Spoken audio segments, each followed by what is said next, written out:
The blood-red sun dipped low over the craggy horizon of Sweetwater Valley, casting long shadows across the windswept plains where Violet James stood alone, her tear-stained face illuminated by the dying light as she stared at the charred remains of her family's homestead.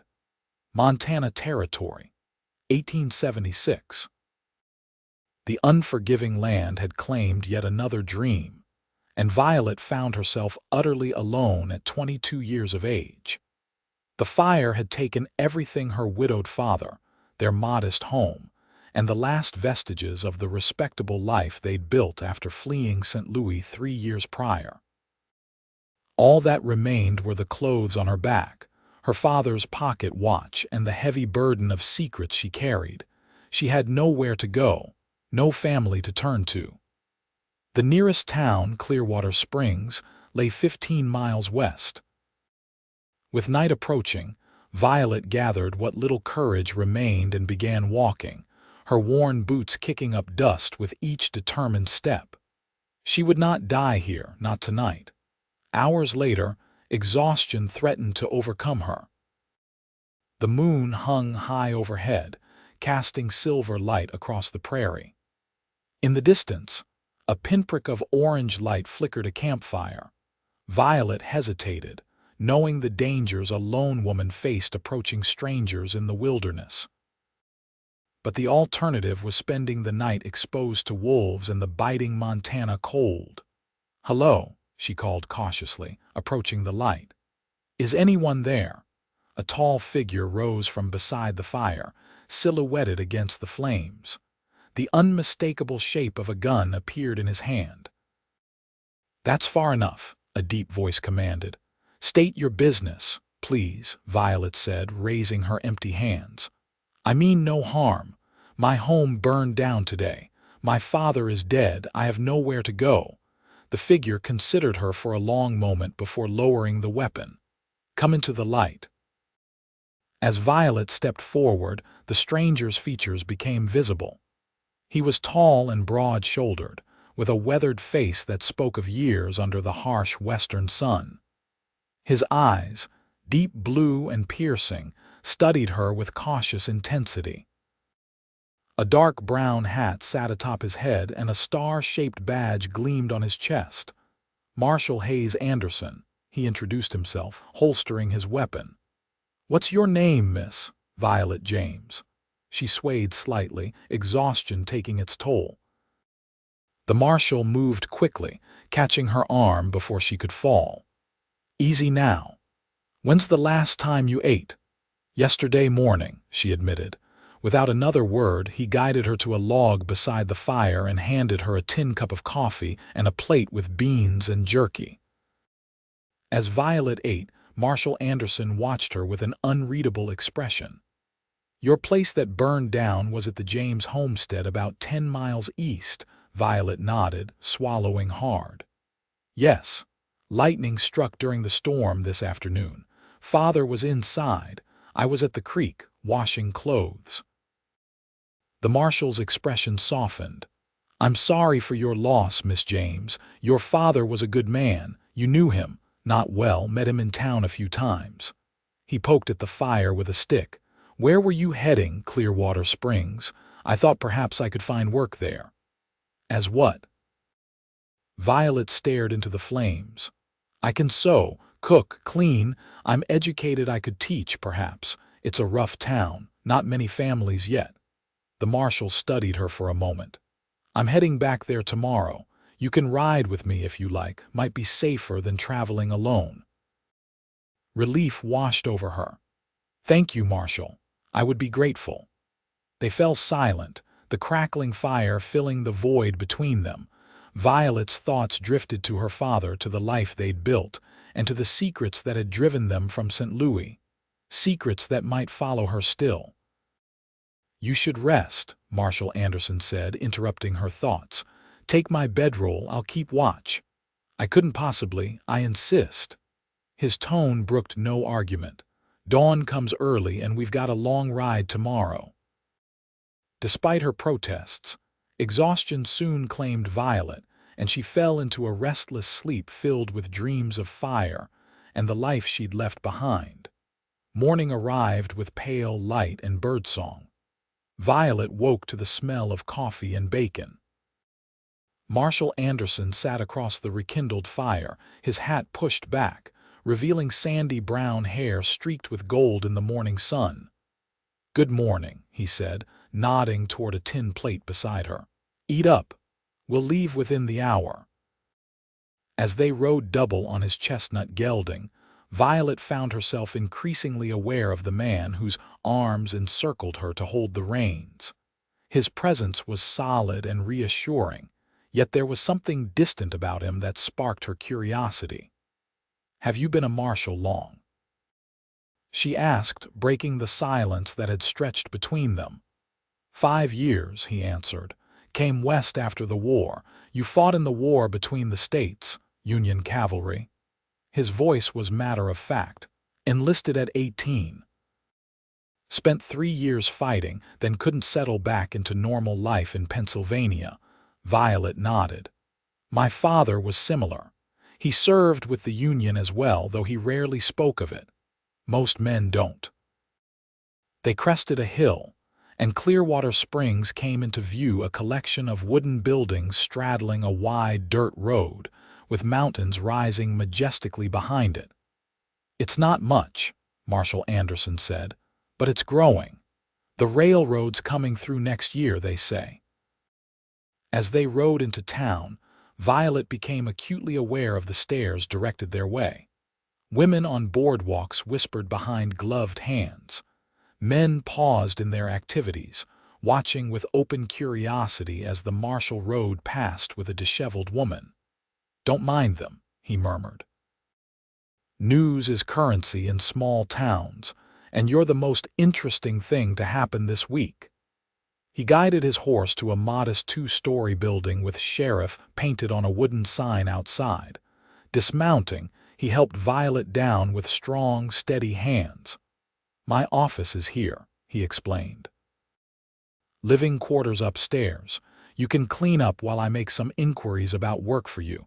Violet hesitated. "I don't want to impose, it's no imposition, just temporary."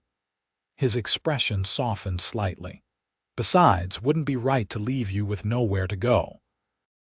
The marshal's quarters were Spartan but clean, a single room with a bed, a washstand, a small stove, and a few personal items. He gave her privacy to wash up, leaving a clean shirt and a promise to return soon.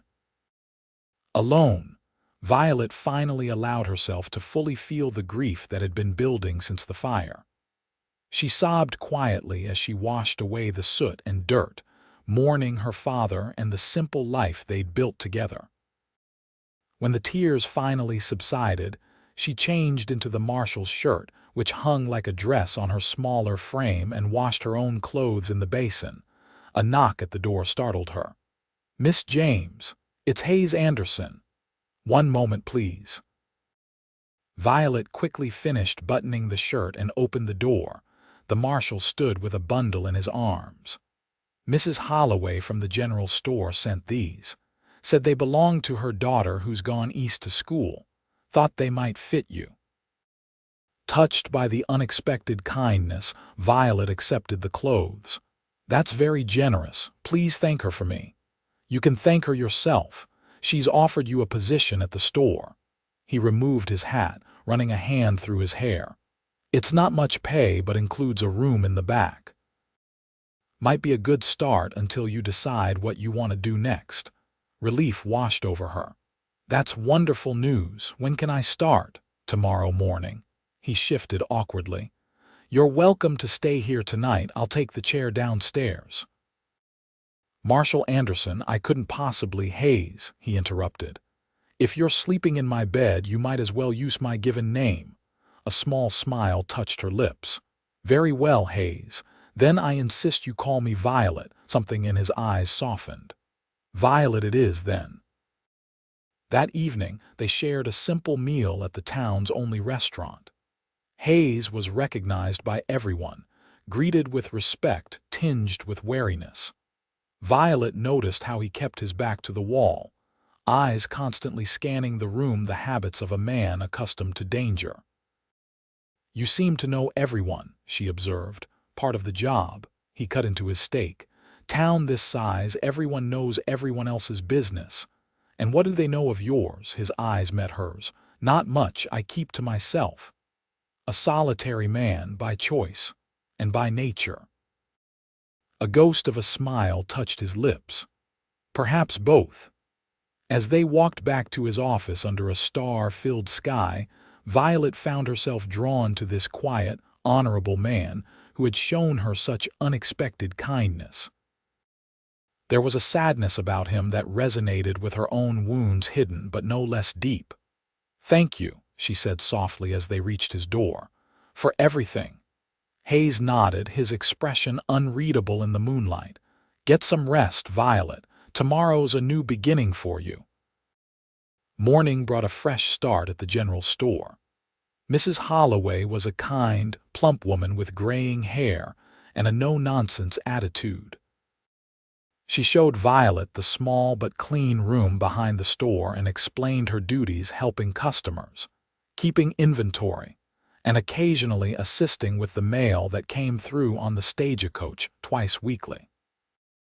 "Marshal Anderson speaks highly of you," Mrs. Holloway said as she demonstrated how to work the cash register.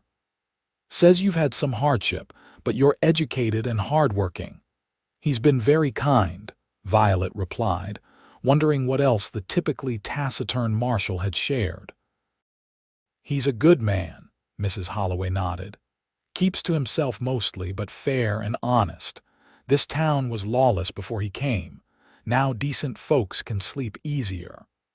Over the next 2 weeks, Violet settled into her new life. The work was straightforward and Mrs. Holloway was a fair employer. Customers were curious about the newcomer, but mostly polite. Some of the younger men in town began finding reasons to visit the general store, but Violet kept them at a friendly distance. Hayes stopped by occasionally, ostensibly to purchase supplies but lingering to talk. Each time, Violet found herself looking forward to his visits more and more. There was something about his quiet strength that drew her to him.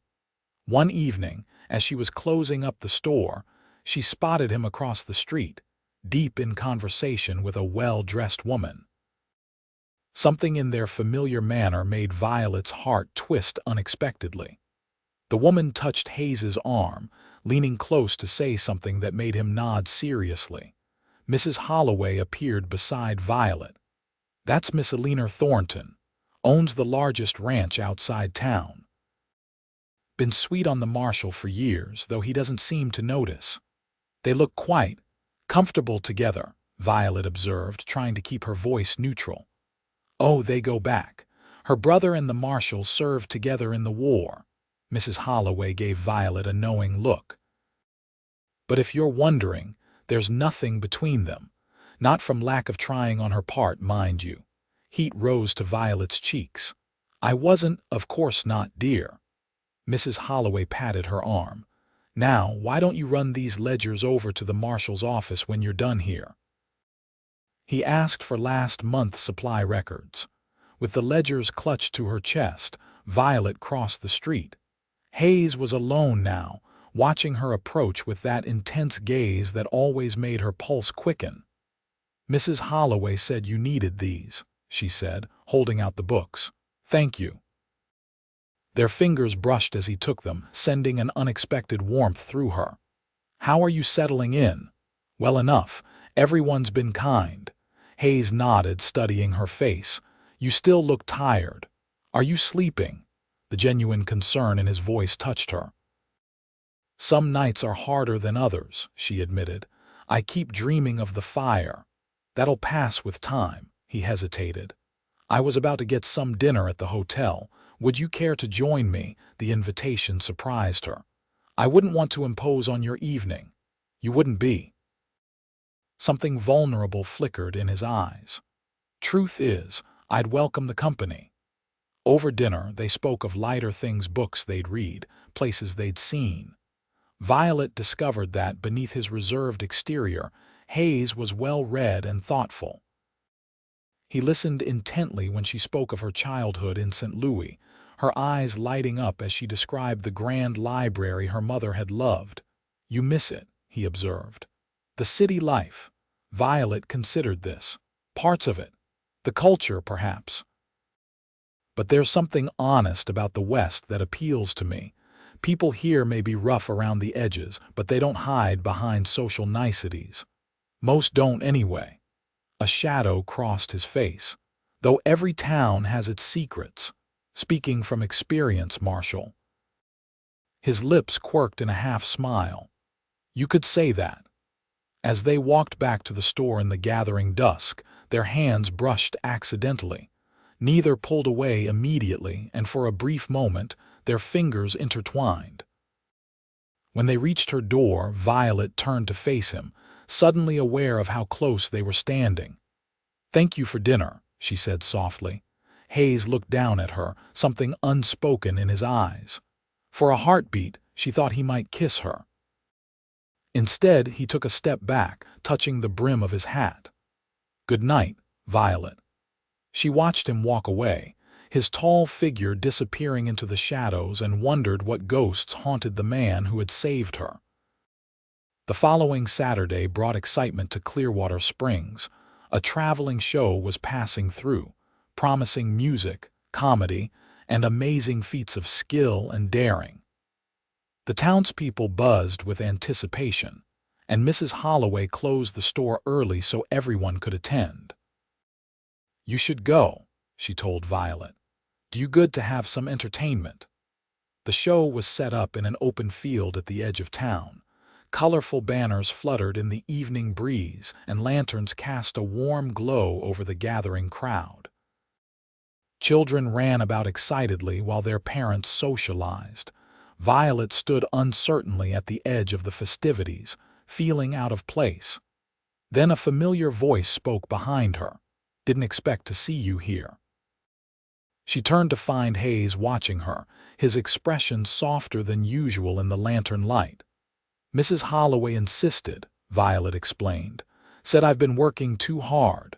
Smart woman." He gestured toward the crowd.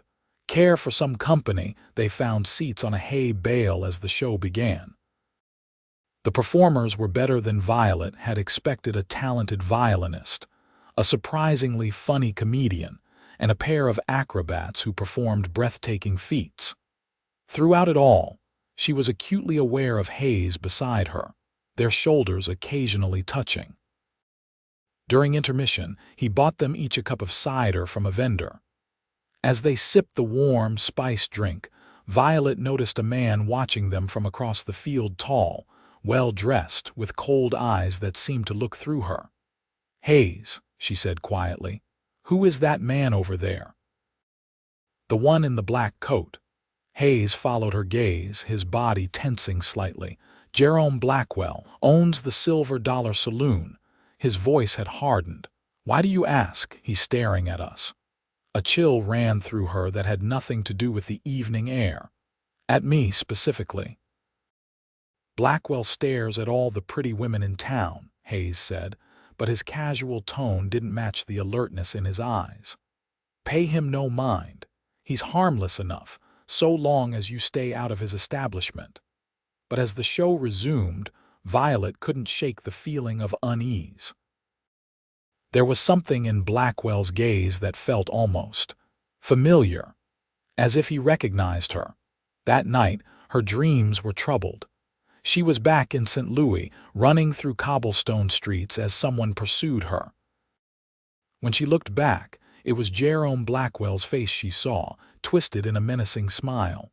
She woke with a gasp, her nightgown damp with sweat. Dawn was still hours away, but sleep had fled. Rising from her narrow bed, Violet lit a candle and retrieved a small wooden box from beneath the floorboard, where she'd hidden it, the only possession besides her father's watch that she'd salvaged from the fire. Inside lay a folded newspaper clipping, yellowed with age. The headline read, "Prominent businessman found dead, foul play suspected." Below was a photograph of a handsome man in his 40s with the caption, Theodore Montgomery, found deceased in his study. Violet's hands trembled as she stared at the face she'd once known so well. The man who had promised to marry her, only to reveal his true nature when she refused his increasingly improper advances. The man who had threatened to ruin her father's business unless she complied with his demands. The man who had been found dead the morning after he'd cornered her in his study, after she'd grabbed the letter opener from his desk and Violet closed her eyes, willing away the memory. That night had changed everything. Though no evidence connected her to Montgomery's death, whispers began. Her father, fearing for her reputation and safety, had sold everything and fled west with her, changing their name from Jenkins to James. For 3 years, they'd lived quietly, rebuilding their lives. Now her father was gone, and Jerome Blackwell's cold eyes threatened to unravel the peace she'd found. The next morning brought rain, a steady downpour that kept customers away from the store. Violet was restocking shelves when the door opened, bringing in a gust of damp air and Jerome Blackwell. "Good morning," he said, removing his hat. Up close, he was older than she'd first thought, perhaps 50, with silver threading through his dark hair. "You must be Miss James. I don't believe we've been formally introduced." "Mr. Blackwell." Violet nodded stiffly, fighting to keep her voice steady. "How may I help you today?" "Just browsing." His eyes never left her face as he moved around the store. "You're new to our little town, I understand." "Yes, just a few weeks. And before that?" "We had a homestead east of here," she answered carefully. "It burned down. A tragedy." He selected a tin of tobacco from a shelf. "And before the homestead, you don't strike me as someone born to frontier life." Violet's heart pounded. "St. Louis originally." Something flashed in his eyes. "Interesting city, St. Louis. I lived there myself some years ago." He placed the tobacco on the counter. "Knew many prominent families there. The Jenkins family, for instance, had a daughter about your age." Blood rushed in Violet's ears. "I wouldn't know them," she managed. "No." Blackwell smiled thinly. "My mistake, then." He paid for his purchase. "Good day, Miss James. I'm sure we'll speak again soon." The moment he left, Violet's legs gave way. She sank to the floor behind the counter, breathing hard. He knew. Somehow he knew who she was, what she'd done. When Mrs. Holloway returned from lunch, she took one look at Violet's pale face and insisted she take the rest of the day off.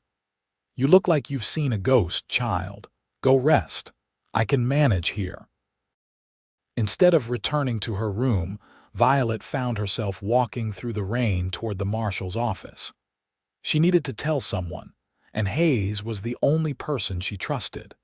The office was empty when she arrived, soaked to the skin and shivering. A deputy informed her that the marshal had ridden out to investigate reports of cattle rustling and wouldn't return until evening. Disappointed and increasingly anxious, Violet headed back toward the general store. As she passed an alley, a hand shot out, grasping her arm and pulling her into the shadows. Jerome Blackwell stood before her, his eyes cold in the dim light. "We need to talk, Miss Jenkins." "Let go of me," Violet demanded, trying to pull away. "Not until you hear what I have to say." His grip tightened. "Theodore Montgomery was my brother-in-law. My sister never recovered from his death." Violet stopped struggling, shock coursing through her. "Your brother-in-law?" "Yes, and I've spent 3 years looking for the woman who killed him." His voice was low, dangerous. "The woman who was seen leaving his study that night. The woman whose father suddenly sold his business and disappeared." "You're mistaken," Violet whispered, though her voice lacked conviction. "I don't think so." Blackwell's face hardened. "Meet me behind the silver dollar tonight at 8. Come alone, or I go straight to Marshal Anderson with what I know." He released her arm and disappeared into the rain, leaving Violet trembling against the wall. Her worst fears were realized. Her past had found her. For hours, she paced her small room, weighing her options. She could run, leave Clearwater Springs behind. But where would she go? How far would she need to flee to escape Blackwell? And what of Hayes? The thought of leaving without a word made her heart ache. She could go to Hayes now, tell him everything. But would he believe her?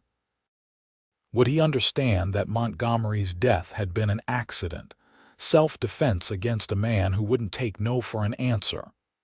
Or would he see only a murderess who had fled justice? In the end, she decided to meet Blackwell. Perhaps she could reason with him, make him understand what really happened that night. The rain had stopped by evening, leaving the streets muddy and the air heavy with moisture. Violet slipped out the back door of the general store as the town clock struck 8, making her way toward the Silver Dollar Saloon. The back alley was dark and deserted when she arrived. She waited, heart pounding, until a shadow detached itself from the darkness. "You came." Blackwell approached, his expression unreadable. "Wise decision." "What do you want from me?" Violet asked, struggling to keep her voice steady. "Justice." He circled her slowly. "You took a man's life, Miss Jenkins. You destroyed my sister's happiness. Did you think there wouldn't be consequences?" "It wasn't what you think," Violet said desperately. "He attacked me. I was defending myself." Blackwell laughed coldly. "A convenient story. Theodore was a respected businessman." "He was a predator who used his position to take advantage of women," Violet shot back, anger overriding her fear. "He threatened to ruin my father if I didn't submit to him." "Lies." Blackwell's face twisted with rage. "Theodore would never." "Is there a problem here?" Hayes's voice cut through the night. He stood at the entrance to the alley, hand resting on his holstered gun, eyes hard as flint. Relief flooded through Violet, quickly followed by dread. How much had he heard, Marshal? Blackwell recovered quickly, smoothing his features. "Just having a private conversation with Miss James." "Looks like the lady doesn't want to talk." Hayes's gaze shifted to Violet. "Everything all right?" Before she could answer, Blackwell spoke again. "Ask her who she really is, Marshal. Ask her why she and her father fled St. Louis 3 years ago.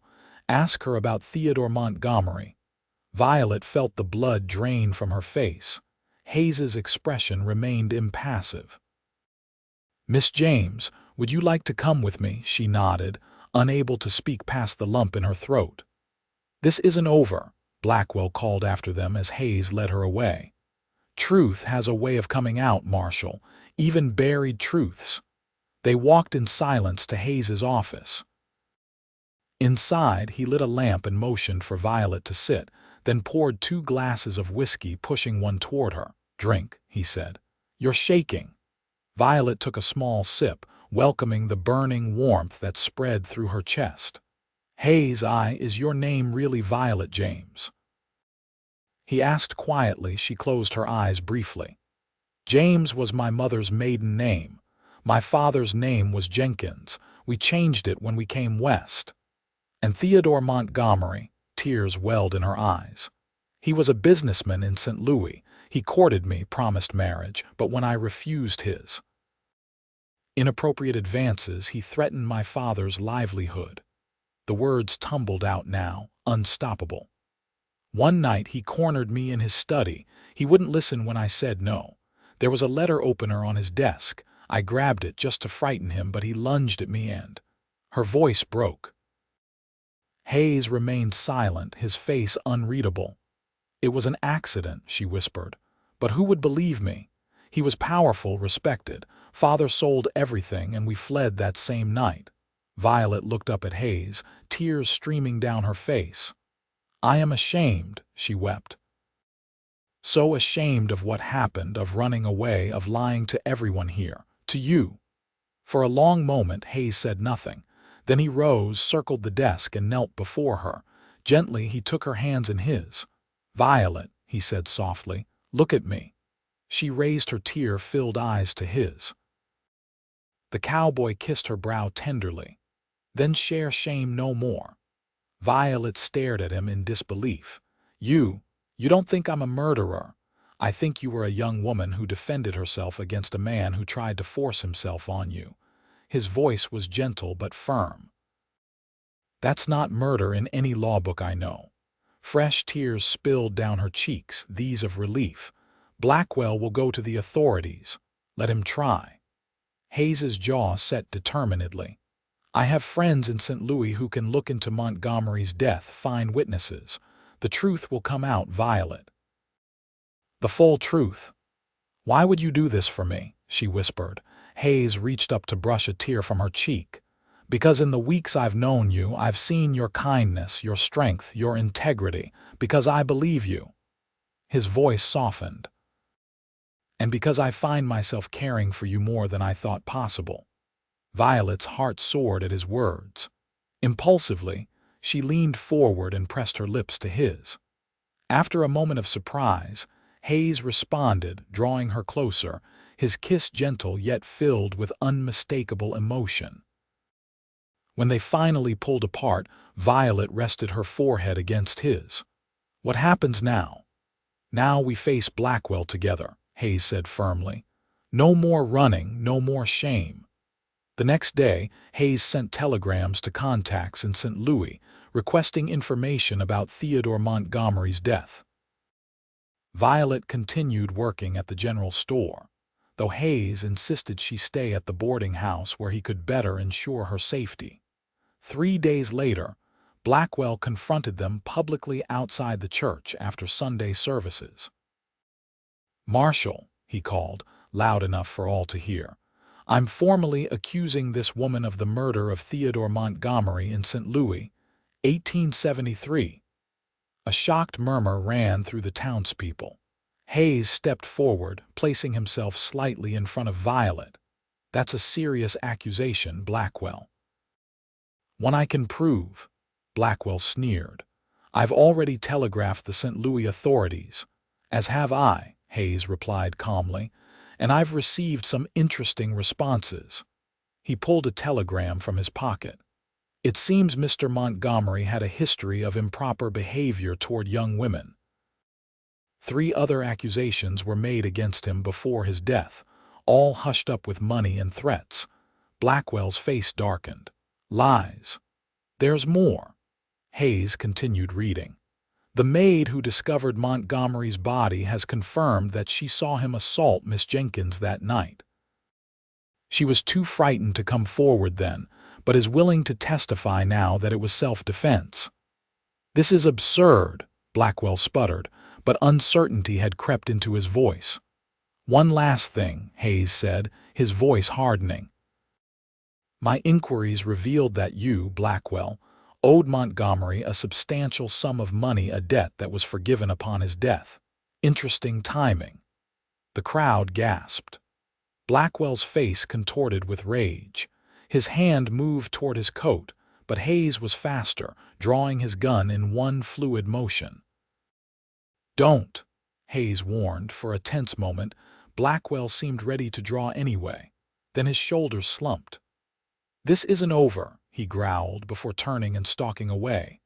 That night, as Violet and Hayes sat on the porch of the boarding house, the weight of the day's events hung between them. Do you think he'll leave town? Violet asked. Eventually, men like Blackwell don't fare well once their true nature is exposed. Hayes reached for her hand. The important thing is that you don't have to run anymore. Violet squeezed his hand. Because of you, no, he said softly. Because you were brave enough to face your past, instead of letting it define you.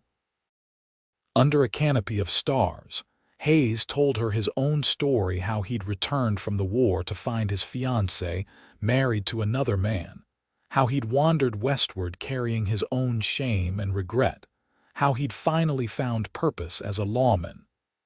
We all have pasts, Violet. What matters is what we choose to do with our futures. Their kiss that night was a promise, filled with understanding and the tentative hope of new beginnings. Over the following weeks, Blackwell's influence in town diminished as rumors of his dealings spread.